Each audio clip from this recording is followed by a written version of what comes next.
Hello, Assalamualaikum students. Welcome once again in our physics class, and I hope you all are good and fine. Now we are going to start this class with the topic of isochoric process. As you know, guys, in previous class we have discussed and we have started the applications of first law of thermodynamics, and we have discussed the first application of first law of thermodynamics, which is isobaric process. It means that applied pressure is always remains constant.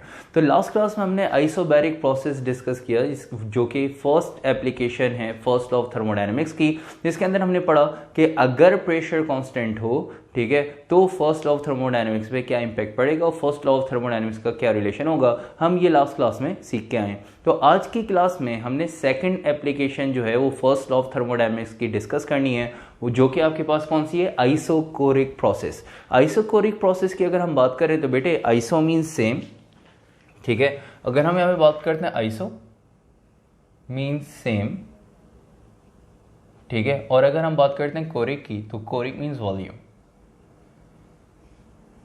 वो process जिसके अंदर volume same हो, जिसके अंदर volume constant हो, तो उस process को हम बेसिकली आइसोकोरिक प्रोसेस का नाम देते हैं। उस प्रोसेस को क्या नाम देते हैं बेटे, आइसोकोरिक प्रोसेस। और ये आपके पास सेकंड एप्लीकेशन है फर्स्ट लॉ ऑफ थर्मोडायनेमिक्स की। फर्स्ट लॉ ऑफ थर्मोडायनेमिक्स में आपने पढ़ा था फर्स्ट लॉ ऑफ थर्मोडायनेमिक्स में कि भाई सिस्टम के अंदर जो इंटरनल एनर्जी में चेंज आ रहा है वो चेंज, और जो भी वर्क हो रहा है थर्मोडायनेमिकल वर्क जिसको कहते हैं, तो चेंज इन इंटरनल एनर्जी और थर्मोडायनेमिकल वर्क का जो सम है वो बराबर है किसके, heat supply to the system.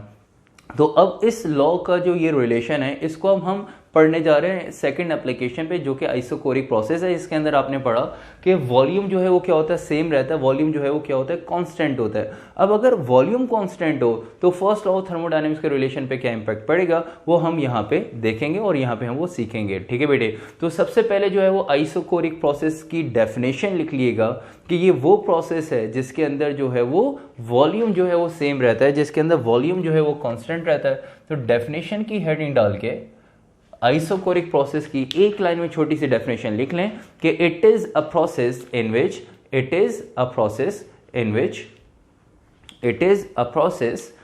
Which volume of a system remains constant. It is a process in which volume of a system remains constant, ठीक है बेटे। तो ये वो प्रोसेस है जिसके अंदर वॉल्यूम जो है वो क्या रहेगा, सिस्टम का सेम रहेगा। अब हम इसकी डायग्राम की तरफ चलते हैं, तो आप देख सकते हैं यहाँ पे हम डायग्राम में जो है वो देखेंगे कि वॉल्यूम किस तरह से जो है वो कांस्टेंट है। डायग्राम हम इसकी बनाएंगे, डायग्राम आप लोग कॉपी करिएगा, ठीक है। पहले मैं समझा देता हूँ, ये जो आपके पास दो स्टेट्स हैं, दो हमने कंटेनर लिए हुए हैं। इनिशियल स्टेट पे बात कर रहे हैं, एक फाइनल स्टेट है। तो ये क्या है, इनिशियल स्टेट पे ज़रा देख लीजिएगा कि यहाँ पे आपके पास कंटेनर जो कि पिस्टन, यहाँ पे हमने इस पिस्टन को हमने फिक्स किया हुआ है, वेल्ड किया हुआ है दोनों तरफ से, ठीक है। ये मूवेबल पिस्टन नहीं है कि मतलब हीट सप्लाई करेंगे पिस्टन, जैसे फर्स्ट एप्लीकेशन में पिस्टन मूव करते ऊपर चली गई थी, ऐसा नहीं है। अब प्रेशर अप्लाई करेंगे पिस्टन मूव करते हुए नीचे आ जाएगी, ऐसा नहीं है। ये पिस्टन को हमने दोनों तरफ से किया हुआ है वेल्ड, इसका मतलब ऊपर से अप्लाइड प्रेशर अप्लाई करें, ठीक है, या यहाँ से हीट सप्लाई करें। इंटरनल प्रेशर जितना ही बढ़ जाए पिस्टन मूव नहीं करेगी, यहाँ पे पिस्टन फिक्स्ड रहेगी। तो ये फिक्स्ड है पिस्टन यहाँ पे, ठीक है। अच्छा, अब यहाँ पे जरा देखिएगा कि भाई इनिशियल स्टेट पे जो वॉल्यूम है, इनिशियल स्टेट पे जो वॉल्यूम है वो यहाँ पे क्या है, V, ठीक है। इनिशियल स्टेट पे वॉल्यूम V है, और जो टेम्परेचर है वो टेम्परेचर क्या है, T1। टेम्परेचर क्या है बेटा, T1, ठीक है। और इंटरनल प्रेशर जो है, इंटरनल प्रेशर जो होगा वो इंटरनल प्रेशर है P1, इंटरनल प्रेशर P1 है, ठीक है। अच्छा, इनिशियल स्टेट पे आपने देखा कि जो इंटरनल प्रेशर है वो P1 है, ठीक है, जो टेम्परेचर है वो आपके पास T1 है, और जो वॉल्यूम है, वॉल्यूम क्या है, V। वॉल्यूम को V क्यों कंसीडर किया, क्योंकि वॉल्यूम यहाँ पे सेम रहेगा। ये पिस्टन मूव नहीं कर सकती, पिस्टन को दोनों तरफ से हमने किया हुआ है वेल्ड, पिस्टन मूवेबल नहीं है, ये फिक्स्ड पिस्टन है, पिस्टन मूव नहीं कर सकती। फिर यहाँ पे क्या करेंगे, इनिशियल स्टेट पे हम सप्लाई करेंगे हीट, ठीक है, और हीट हम यहाँ पे सप्लाई करने जा रहे हैं, ठीक है। और हीट को हम यहाँ पे किससे रिप्रेजेंट करते हैं बेटा, डेल्टा क्यू से, ठीक है। तो हीट हम सप्लाई कर रहे हैं और हीट है आपके पास डेल्टा क्यू,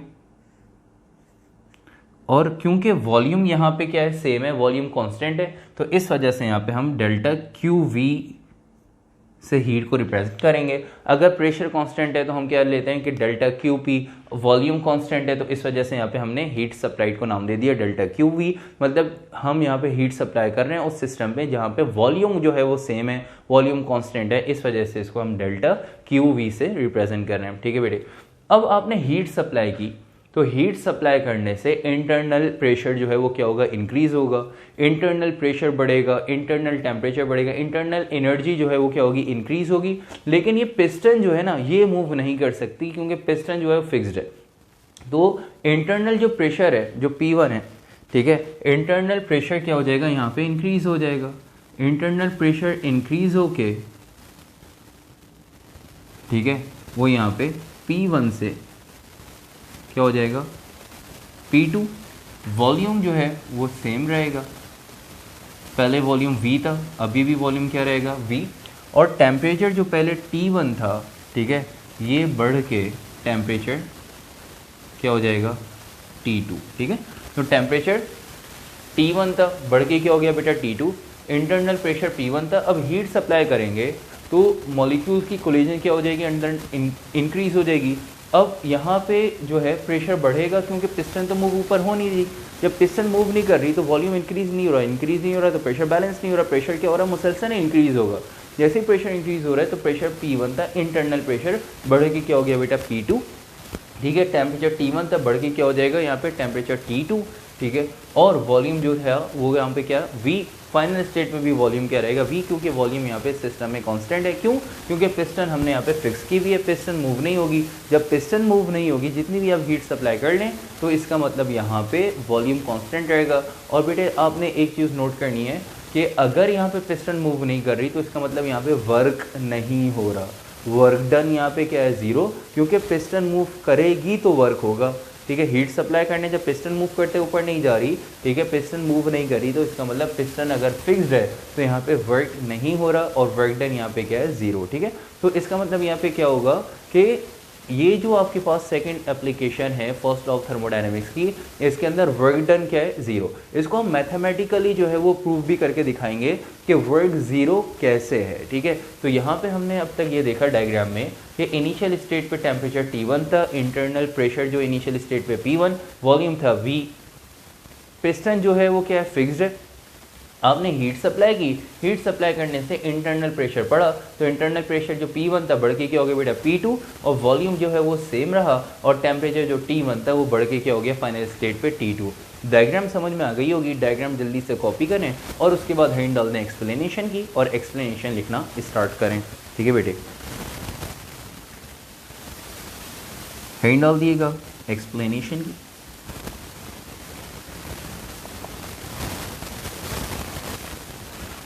एक्सप्लेनेशन के हेडिंग डालें और एक्सप्लेनेशन लिखना स्टार्ट करें। Consider a container, consider a container filled with an ideal gas and a piston fixed in it, consider a container filled with an ideal gas and a piston fixed in it, full stop. At initial state its temperature is T1, capital T1. At initial state its temperature is T1, internal pressure is P1. At initial state its temperature is T1, capital T1, ठीक है, comma, internal pressure is P1, capital P, prefix में 1, ठीक है, comma, internal pressure is P1 and constant volume is considered as V, capital V, ठीक है, capital V, full stop. When we supply some amount of heat, delta QV,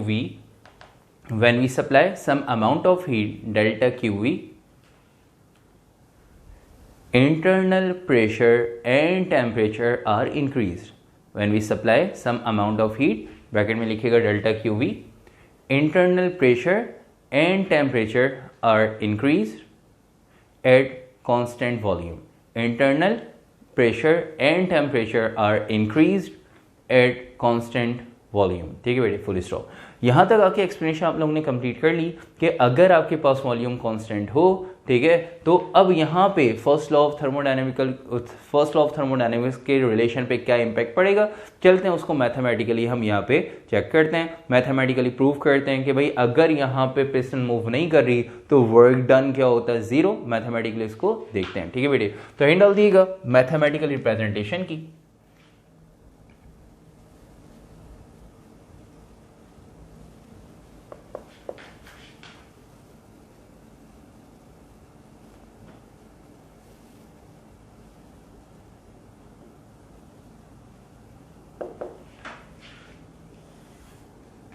mathematical representation में सबसे पहले हम reference देंगे थर्मोडायनेमिक्स की first law का, from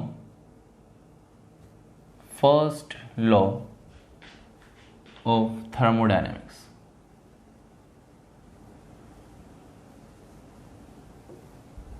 ठीक है, तो फर्स्ट लॉ ऑफ थर्मोडायनेमिक्स के according first law of thermodynamics का रिलेशन जो है वो यहाँ पे हम लिख लेंगे। और फर्स्ट लॉ ऑफ थर्मोडायनेमिक्स का रिलेशन क्या है बेटा, कि डेल्टा क्यू बराबर है delta U plus delta W. ठीक है, डेल्टा क्यू बराबर है delta U plus delta W. फिर यहां पे हम रेफरेंस देंगे कि भाई according to the condition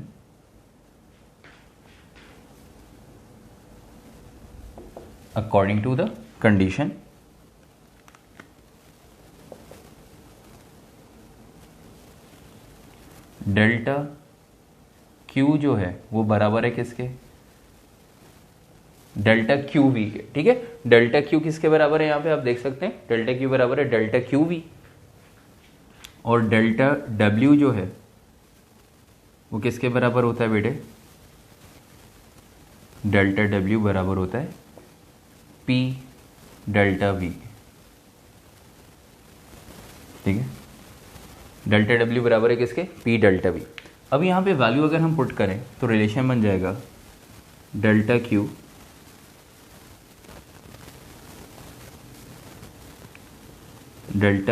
we, delta Q की जगह क्या आ जाएगा, डेल्टा क्यू वी बराबर है किसके बेटा, delta U plus delta W की जगह आ जाएगा P delta we, delta W की जगह आ जाएगा पी डेल्टा वी। ठीक है, उसके बाद यहाँ पे अगर देखें तो कंडीशन के अकॉर्डिंग, ठीक है, कंडीशन के अकॉर्डिंग यहाँ पे वॉल्यूम जो है वो वी, इनिशियल स्टेट पे और फाइनल स्टेट पे भी वी, मतलब वॉल्यूम में कोई चेंज नहीं आ रहा। जब वॉल्यूम में कोई चेंज नहीं आ रहा तो इसका मतलब ये हुआ कि कंडीशन के अकॉर्डिंग डेल्टा वी किसके बराबर होगा बेटा, जीरो के। ठीक है, क्यों, क्योंकि वॉल्यूम में कोई चेंज नहीं आ रहा। ये इनिशियल स्टेट पे वॉल्यूम वी है, फाइनल स्टेट पे भी वॉल्यूम वी है, वॉल्यूम क्या है, सेम। ये वॉल्यूम सेम है तो डेल्टा वी जो है वो डेल्टा वी क्या है, डेल्टा वी क्या है बेटा, जीरो, क्योंकि वॉल्यूम में कोई चेंज नहीं आ रहा तो डेल्टा वी जो है वो हो जाएगा जीरो। जब डेल्टा वी जीरो हो जाएगा तो डेल्टा वी की जगह यहाँ पे जीरो पुट कर देंगे, तो delta Q V equals to delta U plus P, delta V की जगह जीरो और पी को जीरो से मल्टीप्लाई कर दें क्या हो जाएगा, जीरो। तो delta Q V equals to delta U plus zero, मतलब यहाँ पे डेल्टा क्यू वी बराबर हो जाएगा डेल्टा यू के। ठीक है, ये आपने आइसोकोरिक प्रोसेस का रिलेशन यहाँ पे, आइसोकोरिक प्रोसेस की इक्वेशन यहाँ पे बना ली कि भाई अगर वॉल्यूम जो है वो कांस्टेंट होगा, ठीक है, तो हीट सप्लाइड किसके बराबर, हीट सप्लाइड किसके बराबर है बेटा, चेंज इन इंटरनल एनर्जी। मतलब अगर यहाँ पे वॉल्यूम सेम रहेगा तो जो भी हीट सप्लाई कर रहे हैं उससे पिस्टन तो मूव नहीं कर रही। जब पिस्टन मूव नहीं कर रही तो इसका मतलब वर्क क्या होगा यहाँ पे, जीरो। तो सिर्फ हीट सप्लाई करने से इंटरनल एनर्जी बढ़ेगी। तो आप देख सकते हैं ठीक है, आप देख सकते हैं यहाँ पे बोर्ड पे कि जो भी हम हीट सप्लाई कर रहे हैं उससे सिर्फ चेंज आएगा किसमें, इंटरनल एनर्जी में, सिर्फ इंटरनल एनर्जी इंक्रीज होगी यहाँ पे और वर्क नहीं होगा। तो आपने देखा कि रिलेशन था डेल्टा क्यू बराबर है delta U plus delta W बराबर होता है पी डेल्टा वी, और डेल्टा वी यहाँ पे कंडीशन के अकॉर्डिंग क्या हो गया, जीरो, क्योंकि वॉल्यूम में कोई चेंज नहीं आ रहा। तो इसका मतलब डेल्टा वी की जगह यहाँ पे जीरो पुट किया और पी डेल्टा वी मतलब पी को जीरो से मल्टीप्लाई करके जीरो, तो आपने देखा कि डेल्टा डब्ल्यू यहाँ पे क्या हो गया, जीरो के बराबर हो गया।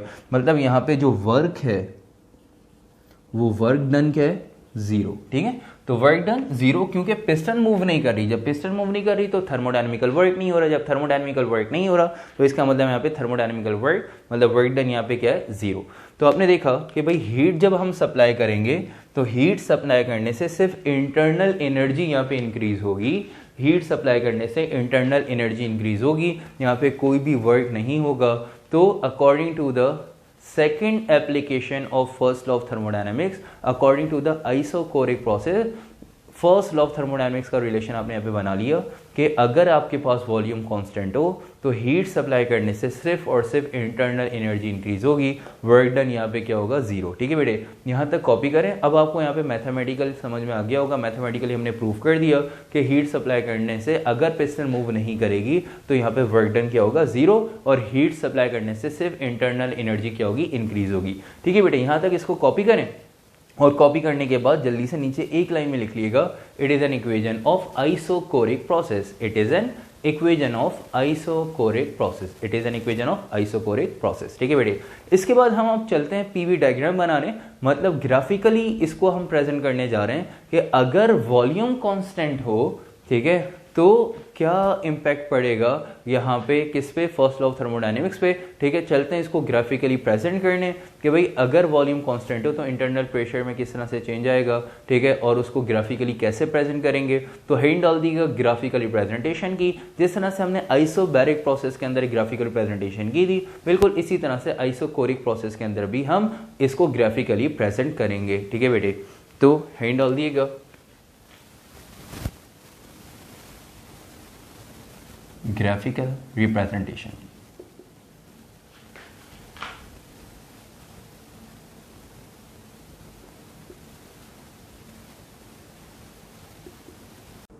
ठीक है बेटे, तो आपने यहां पे एक तरफ एक्स एक्सिस और एक वाई एक्सिस यहां पे आपने ड्रॉ कर दिया। वाई एक्सिस पे हम लेंगे प्रेशर और एक्स एक्सिस पे वॉल्यूम। ठीक है बेटे, अब यहाँ पे प्रेशर जो है वो आपका चेंज हो रहा है। इंटरनल प्रेशर पहले P1 था, ठीक है, बढ़ के क्या हो गया P2, लेकिन वॉल्यूम जो है वो क्या रहेगा, सेम। जब वॉल्यूम सेम रहेगा, ठीक है, वॉल्यूम जो है वो सेम रहेगा, लेकिन प्रेशर जो है वो क्या होगा आपका इंक्रीज। ठीक है, पहले P1 था, बढ़ के प्रेशर P2। ठीक है, तो एक स्ट्रेट लाइन यहाँ पे फॉर्म होगी। ठीक है, जिसमें आप देख सकते हैं कि वॉल्यूम जो है वो कांस्टेंट है, वॉल्यूम सेम है, लेकिन पहले प्रेशर जो था वो क्या था P1, फिर बढ़ के क्या हो गया P2। ठीक है, तो ये जो स्ट्रेट लाइन है जो कि वर्टिकल है किसके, वाई एक्सिस के, इसको हम कहते हैं, इस वर्टिकल लाइन को आइसोकोरिक। ठीक है, तो हम यहाँ पे, आपने यहाँ पे ग्राफिकली इसको रिप्रेजेंट किया कि अगर आपके पास वॉल्यूम कांस्टेंट होगा तो प्रेशर क्या होगा, इंक्रीज होगा। ठीक है, और ये जो वर्टिकल लाइन है पैरेलल है वाई एक्सिस के, ये बता रही है कि अगर आपके पास वॉल्यूम कांस्टेंट होगा तो प्रेशर इंटरनल क्या होगा, इंक्रीज होगा। मतलब जो भी हीट सप्लाई करेंगे उससे इंटरनल प्रेशर मतलब इंटरनल एनर्जी इंक्रीज होगी, लेकिन यहाँ पे कोई भी वर्क नहीं होगा। वर्क डन यहाँ पे कंडीशन के अकॉर्डिंग जीरो होगा। ठीक है बेटे, ये आपने ग्राफिकली इसको प्रेजेंट किया। इसकी ग्राफिकल प्रेजेंटेशन जल्दी से बनाएं, कॉपी करें इसको। ठीक है, और उसके बाद नीचे लिख लिएगा, hence it is proved that above vertical line parallel to the y-axis shows that, hence it is proved that above vertical line parallel to the y-axis shows that volume of a system is constant. Volume of a system is constant. ठीक है, या आप इस तरह से लिख सकते हैं hence it is proved that above a straight line parallel to the y-axis shows that volume is constant। ठीक है बेटे, या volume of a system is constant. यहाँ तक आके आपके पास ये second application of first law of thermodynamics which is isochoric process का टॉपिक यहाँ तक आके कंप्लीट हो गया। तो सेकंड एप्लीकेशन हमने जो है वो डिस्कस कर ली। इंशाल्लाह नेक्स्ट क्लास में थर्ड एप्लीकेशन डिस्कस करेंगे, और थर्ड एप्लीकेशन कौन सी है आपके पास? Isothermal process. मतलब अगर आपके पास हीट सप्लाइड सेम हो जाए, इंटरनल टेम्परेचर जो है वो सेम हो जाए, तो फर्स्ट लॉ ऑफ थर्मोडायनेमिक्स पे क्या इंपैक्ट पड़ेगा, ये इंशाल्लाह हम नेक्स्ट क्लास में सीखेंगे। ठीक है बेटे, जाते जाते अगर आप लोगों ने लेक्चर वीडियो लाइक नहीं की तो ज़रूर लाइक करें, और चैनल अगर आप लोगों ने अब तक सब्सक्राइब नहीं किया तो लाजमी करें। इंशाल्लाह नेक्स्ट क्लास में मुलाकात होती है, तब तक के लिए अपना ख्याल रखिएगा। अल्लाह हाफिज़।